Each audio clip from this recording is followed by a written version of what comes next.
School కి వెళ్తున్నాను. ఇక్కడ చదువుకోవడం చాలా ఇష్టం. A for apple. B for bat. Very good. And what's next? C for cat.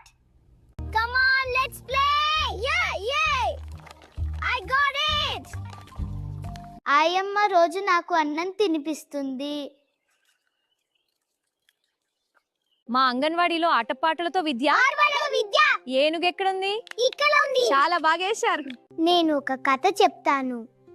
అనగనగా ఒక ఏనుగు, చీమ. మా అంగన్వాడీ సెంటర్లో పిల్లల శారీరక, మానసిక, సామాజిక అభివృద్ధికి ప్రత్యేక శ్రద్ధ తీసుకుంటాం. టీచర్, ఆయమ్మ మా పిల్లని ఎంతో ప్రేమగా చూసుకుంటారు. మా అంగన్వాడీ చాలా బాగుంటుంది. ఒకసారి మా స్కూల్ కి రండి. మా అంగన్వాడీ సెంటర్ సేవలు గురించి ఇంకా చాలా చెప్పాలి. మళ్ళీ చెప్తాను. బాయ్.